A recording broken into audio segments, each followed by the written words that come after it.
Hi, I'm Greg Stevens, CEO of Vara, and I'm glad to welcome you back to our next Vara Dev Diary installment. Last week we got to enjoy an illuminating sit down with Dom, our chief game architect and co-founder. We covered a fair bit of ground, especially in the realm of what we've been achieving on the Layer 2 Lightning Network and our foray into esports through our first playable iteration of the Star Vara universe, the Space Battle Royale. But what we really showcased last week was the tangible intersection between gaming and blockchain and what that means for you, the networkers, in terms of economic viability. You're witnessing the unveiling of the real game universe and its accompanying Vara application, where you'll be able to turn your efforts into real-world wealth. It's all coming together and at breakneck speed, so stay tuned. Today we keep gathering momentum as we showcase our highly anticipated avatar creation tool, a crucial element of the game universe as well as the basis for our cosmetics market, where you'll get to ply your trade. In highlighting our key USPs, we'll be circling back to the Layer 2 discussion as well as expanding our proprietary byte streaming technology and breaking down in detail what these phenomenal technologies mean for you, the networker, in your pursuit of economic success and freedom. We'll also be showcasing the first phase of the current game rollout in all its current glory, giving you a sneak peek of the interactive, multiplayer, mobile-first gameplay. We also have our very own Nick Vandenberg, CMO, joining to help explain some of the economics and tokenomics and answer some of the common questions that the community has had. We're breaking new ground in compensation and unlocking the ability to earn from our ever-expanding universe. And Nick is looking forward to sharing it all with you.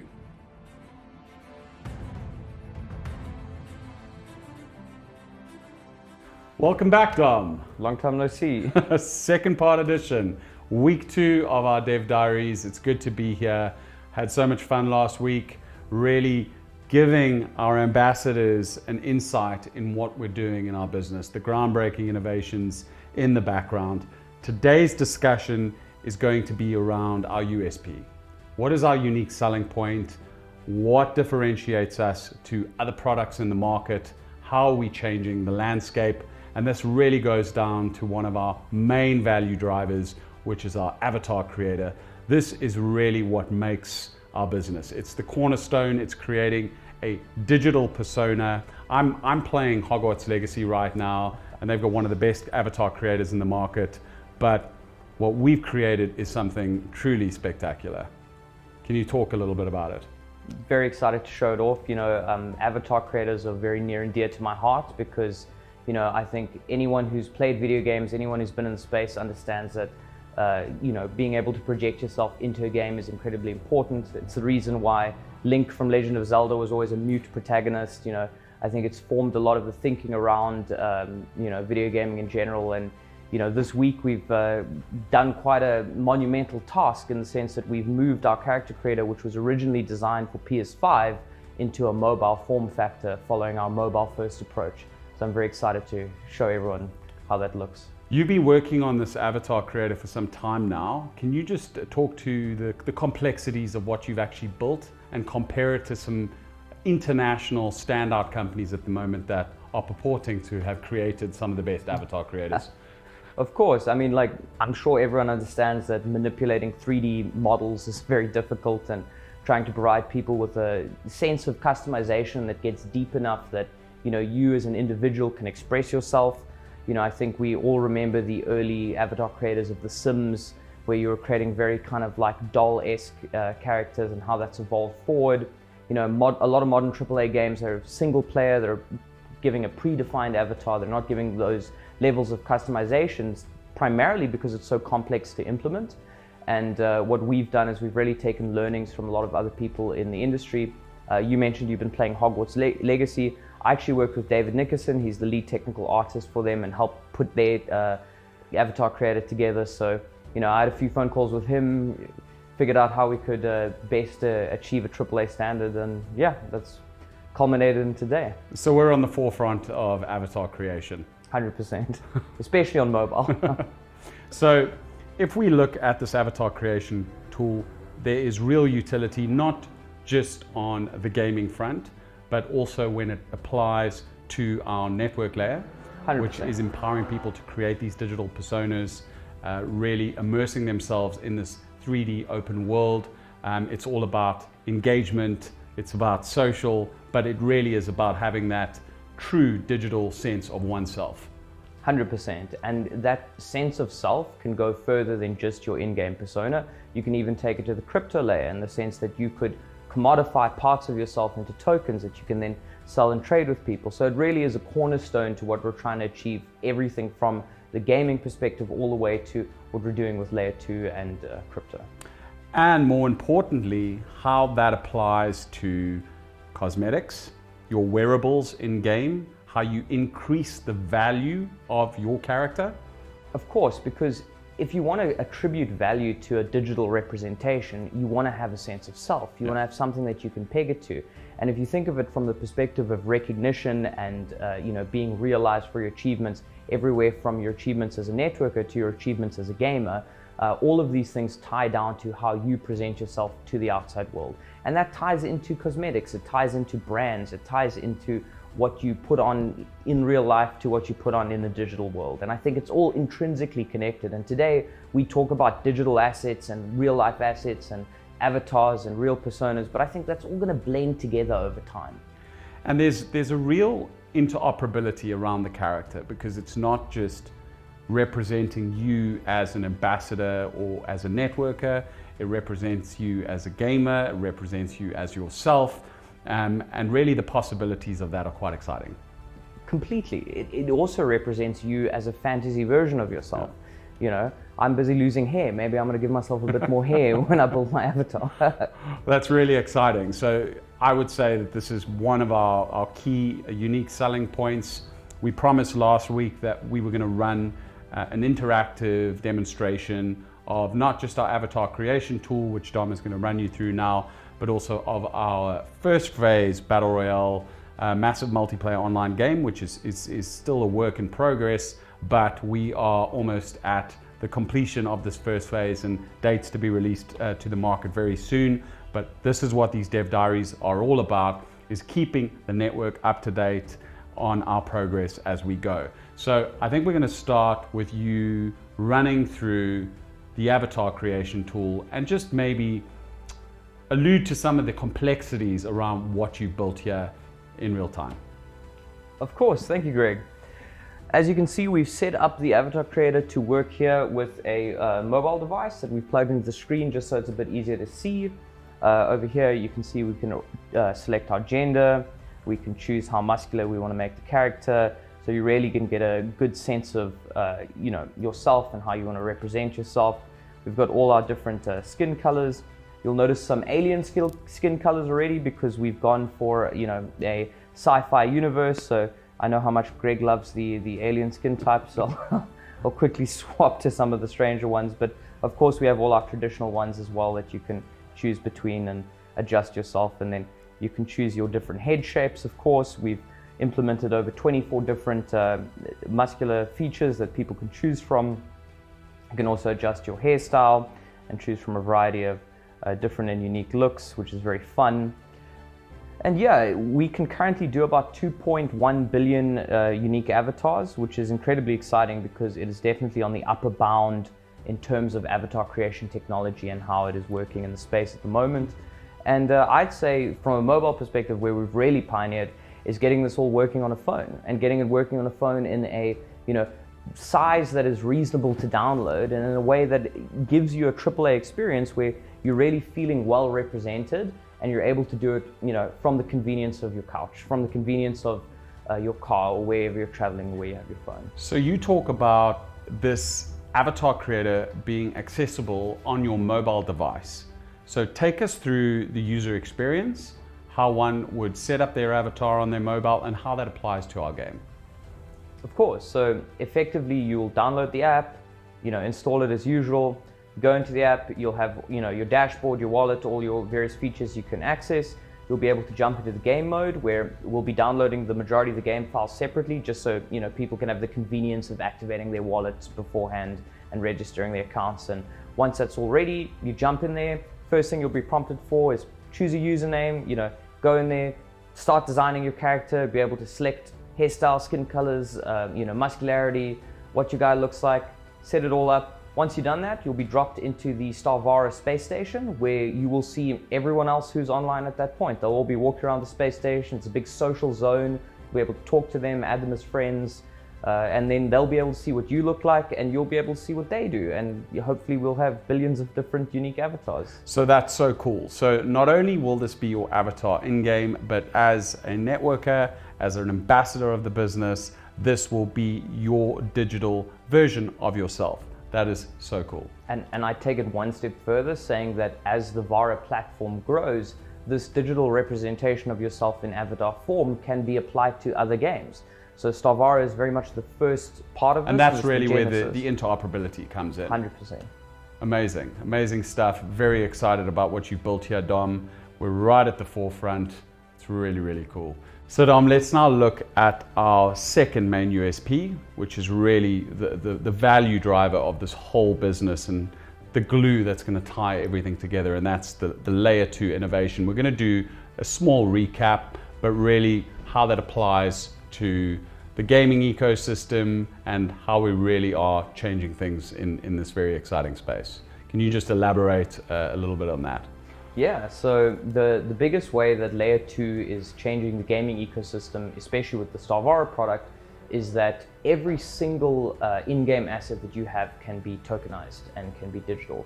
So we're not talking about a situation where you just have a couple of axes or 1 or 2 NFTs that represents your game items. We're talking about a full-blown MMORPG, auction house marketplace, in-game trading, peer-to-peer, everything tokenized, the entire video game, data storage component actually existing on the blockchain. And that's a huge innovation and truly hasn't been possible with layer 1 technology. I mean, if you remember CryptoKitties in 2017, spiking Ethereum's, gas fees, and then we've seen this cycle constantly repeat every time games try to get into the Web3 space.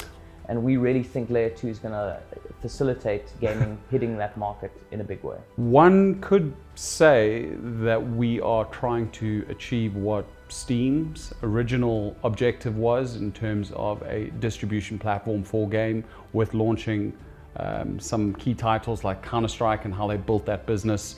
One could say we are looking to be the Web3 side of that. Completely. And I would argue that Web3 is a better use case for solving problems like DRM and ownership of assets.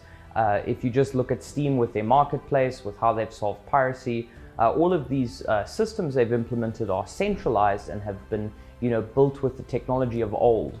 And what's really come to the forefront in the last 10 years is how you can build these systems better, how you can do them with decentralized technology, how you can do them in ways that haven't been done before.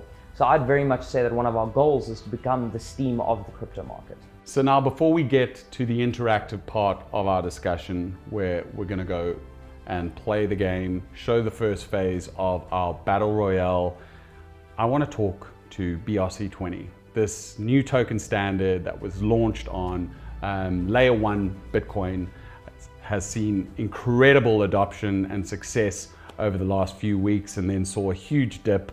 What's going on there and what are we doing to solve that problem? Yeah, so I'm so glad that you actually brought that up. BRC20 is one of those magical, interesting crypto stories that comes around, every couple of years. And I think it's really a testament to the crypto industry, how so many insane things tend to happen, following each other. But essentially, just to fill everyone in, BRC20 is this new token standard on the Bitcoin blockchain that has utilized ordinals, which are Bitcoin's NFTs, where they've been inscribing JavaScript commands into the ordinals and using that to effectively create a semi-smart contract, semi-token platform. But even the creator of BRC admitted that it was an experimental standard, but that didn't stop the rest of the world piling over $1 billion in market value into the BRC20 tokens. What was the time delta on that? That happened in under 6 weeks, which is insane. $1 billion. $1 billion, yeah. In So an experimental token standard on layer 1, which in turn caused the Bitcoin transaction fees to increase from 40 cents to $40. So not a sustainable solution. No, not sustainable at all. And I think it really speaks to what we're doing with Layer 2 from a tokenization perspective, is that what Layer 2 brings to Bitcoin, what it brings to crypto, is scalability and reduction in fees. And bringing that concept to smart contracts and tokenization is really the step that is going to allow tokenization of assets to truly take off. And I think we saw the first attempt of that in 2017 with the ICO craze. We saw it again in the early 2020s with the Web3 craze, and we're seeing it now again with the whole BRC20 movement. And it's very clear that everyone wants to tokenize their assets, but the tech just hasn't quite been there. And do you think their natural step here, the progression of BRC20, is to evolve to Layer 2? 100%. Is that what they're trying to do? I'd assume so. Like, I think if they're not planning to evolve to Layer 2, they're just digging a shallow grave. But wow, this is very cool stuff. Brave new world, and we really are on the forefront of it. 100%. Now to the exciting part of the day, the interactive games demonstration, as we discussed last week. This is really exciting. So tell us what we're going to run through today, Dom. So we're actually going to showcase a battle royale, you know, just give everyone a taste of what's to come. And this is our, I'd say our, like, you know, pre-alpha version of it, but it will show a little bit of space flight, a little bit of shooting, a little bit of combat, you know, give a feel for the arena, let you choose your ship. Definitely my favorite part of the day. Great, but what's really unique about this showcase right now is showing the byte streaming technology, which is really a truly unbelievable innovation that we've created. It's been in development over the last 2.5 years. We've got two gentlemen in the background. We've got Wyndham Davies, who is the founding creator of the byte streaming technology, also co-founder in the business. We've got Joshua Groombridge, who's here, he's head of game design in the company.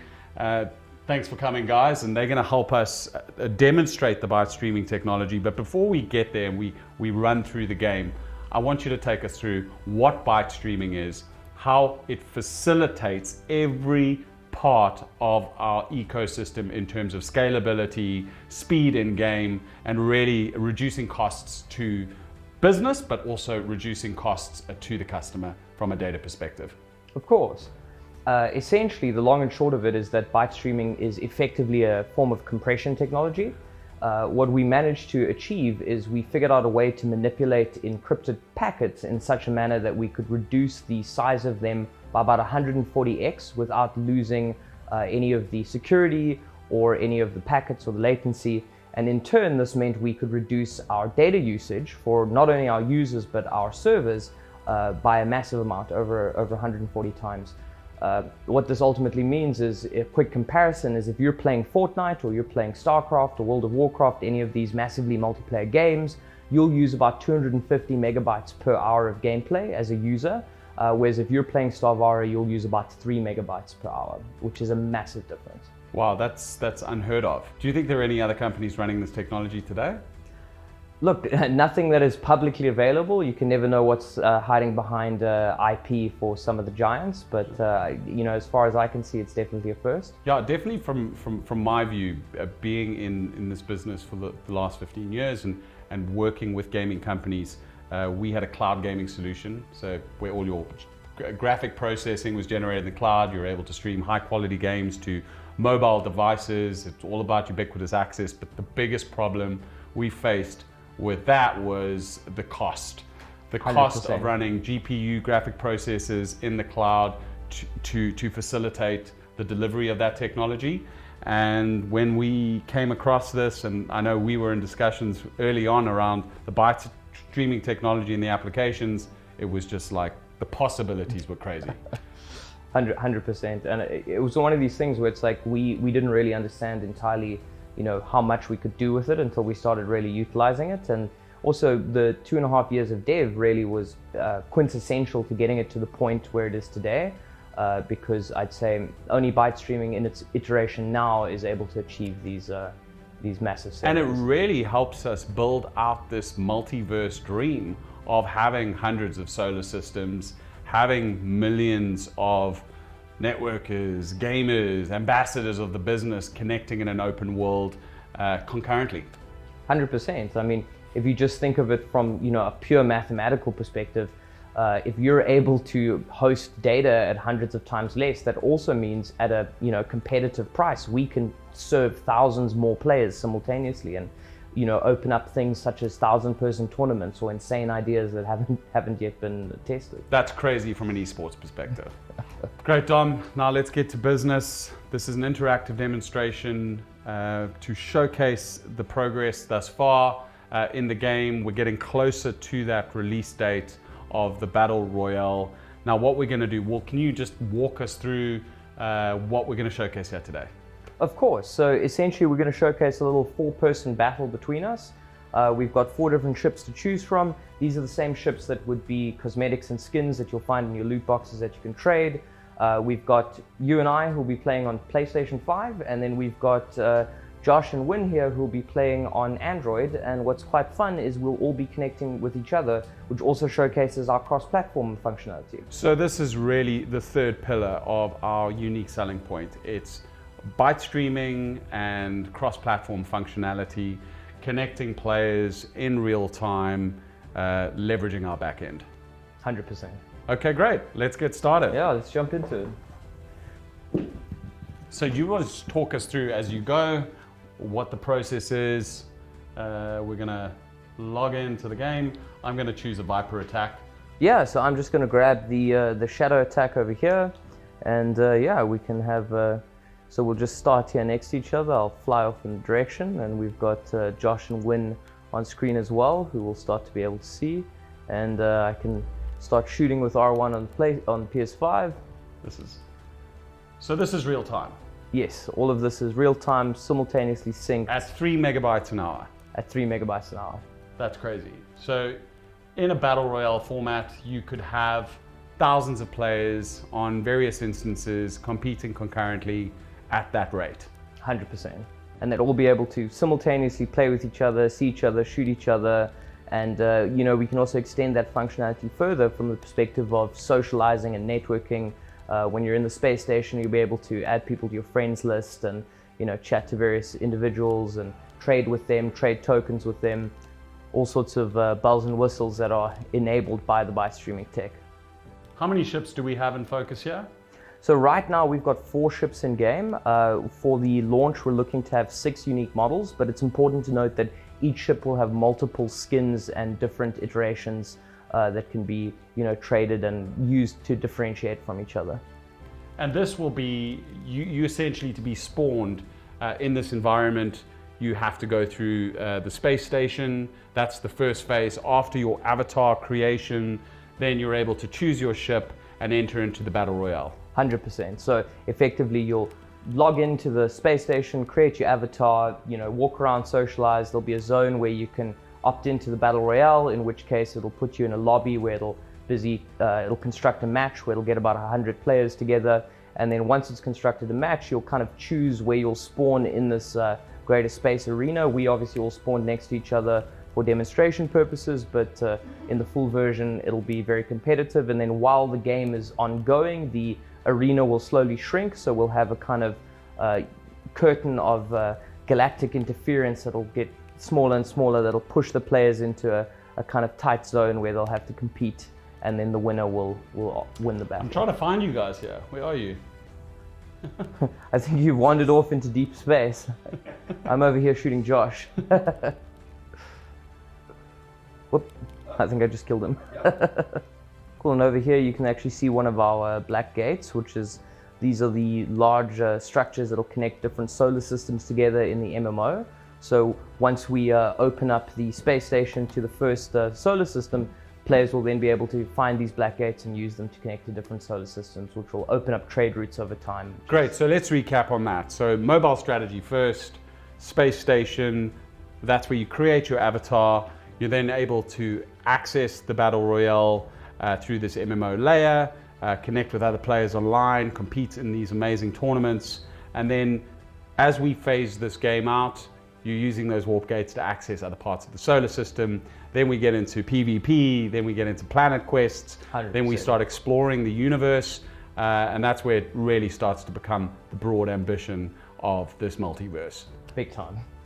I'd say that the exploration of systems is where I get really excited, because we're going to have PvP zones built into the pirate areas. So if you warp into those zones and you're carrying some, tokens, you're risking those tokens, right? It's you're taking on different challenges. So it's very exciting from that perspective. Great stuff. So really this was just to give you guys an interactive demonstration. This is still a work in progress, but we'll be ready very, very soon. We just wanted to give you guys a sneak peek, but more so to demonstrate what we're building here from a USP perspective. So to recap, we showcased our avatar creation tool, our bike streaming technology, and more to come next week around our layer 2 breakthroughs. Thank you for joining us today. Thanks Win, thanks Josh, and thank you Dom. Thanks everyone. Hi, I'm Nick Vandenberg, the CMO of Vara. I've got the incredible opportunity to talk to you around the economy of Vara. It's going to be an in-depth discussion in terms of how all of these various earning components come together in our space exploration MMORPG, as well as talking to you, the network, and how you're able to earn from our compensation plan and all the various elements within the ecosystem. I've got Dom here on my left-hand side, and we're going to unpack this incredible economy. And first off, Dom, I just want to obviously talk about the bond systems, but before we do that, why is the bond so integral in terms of kickstarting this game economy? It really is the driving force that fuels the Vara token, as well as all the other aspects of the game itself. So over to you, Dom, if you just tell the network as to how you created the bond system and what it means in terms of the fuel for the economy. Of course. So essentially the bond system comes from, a lot of personal learnings and experience, but it also comes from analyzing a good, 2 decades worth of game design history and how various MMOs have monetized over the years. And then what we kind of did is we took all of those learnings and we, modernized it with a crypto layer. So to expand on that, effectively, you can think of MMORPGs and video games that had subscriptions. Everyone understands the subscription model. World of Warcraft, RuneScape, these were the first companies to innovate and create a bond, which is essentially a tradable subscription. The second you make a tradable subscription, you essentially have created a play-to-earn economy. Because the moment that it occurs, anyone who's in the game playing can now trade their in-game items for this bond, which has a set value, and in turn realize real value. And I mean, I've been playing quite a number of these other style of games, and typically you are around the $6.50 mark. I mean, that was key to your thinking in terms of keeping that price at that point. What went into establishing that price, and why is it important to keep it as a fixed price so that people understand that this is the price of that subscription into the ecosystem? Yeah, so we came to the $6.99 number by looking at actually Netflix for starters. We noticed they were very appealing in the early days. I'm sure everyone remembers the $5 Netflix subscription and the $6 Netflix subscription, and it's significantly less appealing at the $15 mark. It's very fascinating how those psychological barriers take place. And we looked at our competitors. So we saw RuneScape were doing a $15, $16 bond. World of Warcraft is doing a $16 bond, and Final Fantasy 14, they actually do a $20 bond. Wow. So we came in with the intention of doing a $10 bond after gaming platforms have taken their fee. So to direct to a crypto consumer at $6.99. This is because Steam, Apple, Epic Store, they all take a 30% platform fee. So Dom, I mean, the $6.99 price point is not just a price point that fuels this economy. There's actually something really unique about this in how it's actually driving and fueling our economy. So for the folks on the other end of the Zoom call, it's really around how they're able to earn from this game economy. And you've come up with a really ingenious way of being able to leverage the bond, the price itself, fueling this economy through that onboarding, and really driving the pools that we've allocated to the earning layer. Are you able to unpack that, please, for us? Yes, of course. The bond is effectively tied, it ties the success of the game directly into our tokenomics in 2 main ways. So the first way is with regard to our founders token, where effectively we're rewarding all founders, where $2 of the $6.99 in revenue is dedicated to the founders and is distributed proportionately to how much founders tokens multiplied by how many Vara tokens they have at stake. And the other main way that the bond contributes to the economy is a third dollar of the revenue is dedicated to buying back and burning Vara tokens, which will create a deflationary effect on the Vara token. There you have it, folks, just so that that lands. It's a very important point. The more founders tokens you have, Dom and the rest of the team have devised an incredible way for you to be able to earn additional revenue on the staking mechanism. Also, just to add, it's not speculative in nature. And Dom, I just really want you to be able to unpack that for everyone on the call, and that why we built something here that is sustainable, that it's not speculative. 100%. Essentially, the founders token is a share in the success of the game. You're not running foul of this crypto speculation rug pull environment where people are having people buy into tokens that they say will one day be worth a huge amount of money, and they don't necessarily explain why. What we're doing here is we're saying, hey, we're making a video game, we're making a multiverse, we're making a platform, and we want you to share in our success. And if you support us early on, we're allowing you to share in the success through this mechanism. There you have it, folks. We've created this incredible economy that's not speculative in nature. I love the fact that we've got these gamers driving the economy, and the network layer is able to earn from that game economy. It's very unique. It's offering something that's going to really set us apart from all the other opportunities that are out there in the marketplace. Yeah, and if I could interject, I'd say the gaming economy really feeds the crypto economy, and the crypto economy really feeds the gaming economy, and the kind of networking distribution also kind of supercharges that whole effect. So it's really these three different, interfaces are helping each other from a community perspective. And that's really incredible, because it's actually just my next point is really around that we're more than just the compensation plan. And this really proves that. So a lot of the earning ability, yes, it's based on the compensation plan, but what we've been unpacking for you today is really how this business is multifaceted in the ability to be able to earn. Dom's spoken about the bond system, the on-ramping in terms of the gaming economy, that's driving the tokenomics. I know earlier, Dom, I think he was talking around the cosmetics and the model thereof. I don't know if you want to just recap on that for me, because it's critical to this part of the economy.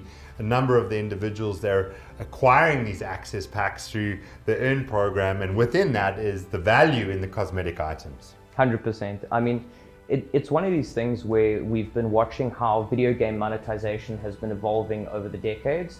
I'm sure we all remember the days of arcades putting 25 cents into a machine to get a new play, and then that kind of evolved into home consoles where you'd pay usually $60, actually up to $100 in the old Atari days for a physical game that you would have, and then that kind of evolved into the microtransaction era of the early 2000s, which then turned into the whole mobile gaming thing, which was kicked off by the iPhone. And we've seen this evolution in game economies and value, and what we're really seeing now is games, the majority of games are actually becoming free to play and are sustaining themselves completely on their cosmetic economies, which is something really weird to wrap your head around, because originally you hear a game cosmetic, you go, okay, cool, well, what does it do? How does it help me win the game? How does it make me better? And the answer to that is it doesn't, and that's part of the point. In fact, if you make it make people better, gamers don't want that. They only want it to enhance how they look. And we looked at that and we saw all these games, essentially funding themselves off their cosmetic economies. I mean, League of Legends, one of the biggest games globally, all their revenue is coming from cosmetics. And we looked at that and we said, hey, we could actually, tie that revenue stream into the network, and that makes a lot of sense, because what they're effectively doing is selling, and the cosmetics is an avenue that can connect the broader gaming community to that aspect of sales and socializing and building community. But it's also more than that. I mean, I know a number of these calls on the webinars, I've always been talking about the golden poofer jacket. And I mean, I know I love saying that. I'm currently playing Hogwarts Legacy, and I've just acquired a number of, one skins, and I'm looking to try and extract the value, but I can't. And I mean, that's really unique in terms of what you guys have developed from a gaming perspective, and the ability to be able to really extract the value from these digital cosmetics. So not only are you able to acquire them through our access pack, but the gamers are able to acquire them through time. Do you want to unpack that a little bit in terms of why this is such a critical thing in terms of being able to have access to these cosmetic items and extraction of value? Of course. I mean, I'll take you on a little history train first. Is if you look at how World of Warcraft and RuneScape and other AAA companies have dealt with in-game cosmetics, they've actually made it against their terms and services and against the rules of the game to sell the in-game cosmetics and in-game items for real money.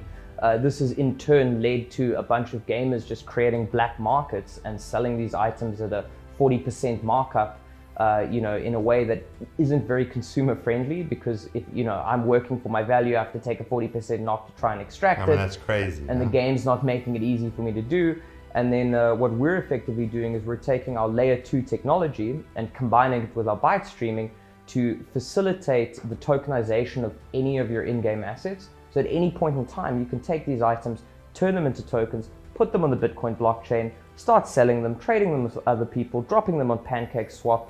And it's not only about us, turning them into tokens that you can trade, but it's about having an interoperable token standard. So what we're working towards is this idea that these tokens can exist across multiple games. So you could have your one skin in Hogwarts Legacy, trade it as a token, sell it, and I could buy it in Star Vara, and I would have now a wand in Star Vara. Dude, I mean, my mind's blown on the possibilities of that. So Dom, just to step back a little bit, we haven't really touched on this in too much detail, but this tokenomic economy, the economy itself, it's really incredible. It's like the thriving lifeblood of Vara, the application, as well as Star Vara, the game. And to unpack that a little bit, it's really around telling everyone on this call what that future roadmap looks like in terms of the building blocks that we've now created with the tokenization, the in-game economy, the various cosmetic items, the access packs. Could you share some light in terms of how you see this rolling out in terms of the future opportunity, not only for the network layer, but also for gamers going forward? Yeah, of course. Effectively, the way I like to think about it is that, we set out with these goals and we started building this technology, and we had, very lofty ideas. But as we were building the technology, we started realizing the potential that was sitting at our fingertips. And it was through that we said, hey, this is much more than a single game. This is much more than a metaverse, a multiverse, or an MMO. It's actually, this can be an entire gaming platform. So what we're really targeting now is how we can become the Steam of crypto.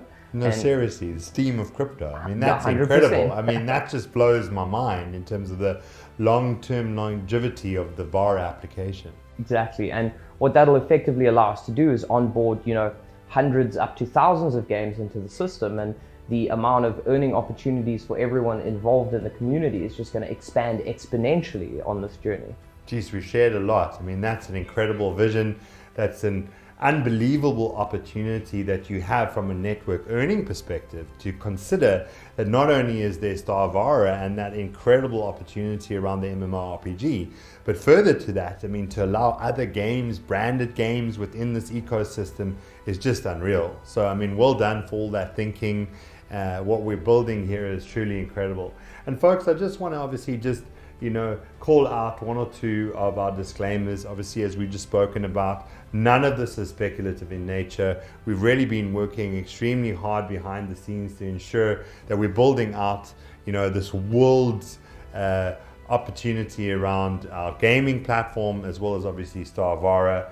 And just to note, we pride ourselves on transparency. We pride ourselves on building ethical business practices, certainly from a compensation perspective and the way that individuals are able to earn. So to familiarize yourself, we have, obviously all our social channels, our support channels that this is then applicable to. Thank you very much, Tom. Thank you.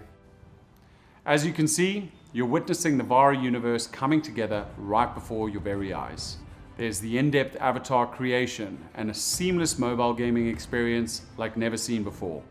Add to that powerful breakthroughs on the layer 2 Lightning Network and our byte streaming technology, and you're really seeing history in the making. And now, in signing off, I'd like to introduce you to Sanel, the new face of Vara events. Over to you, Sanel. Thanks, Greg, and hello. Thank you for joining today's Vara Diary. What an incredible journey we've had today as we get to experience the voyage of the Vara future. But let me tell you something, this is still just the beginning, the start of what we have lined up for you. So remember that we will be giving you weekly updates and you won't want to miss a single moment. So here is your personal invitation to join me and get in on the action. The upcoming events will be nothing short of spectacular, where we open up this exclusive world of endless possibilities. I will introduce you to an epic gaming experience second to none, and also enable you to build your own business empire alongside it. So, mark your calendars, set your reminders, switch on those notifications and keep coming back for more. This is your opportunity to be at the forefront of something truly out of this world. On that note, do not miss out on next week's grand showcase, where we will give you all the Vara updates as well as our product roadmap. It is going to be a big one. Friday, the 26th of May. See you there.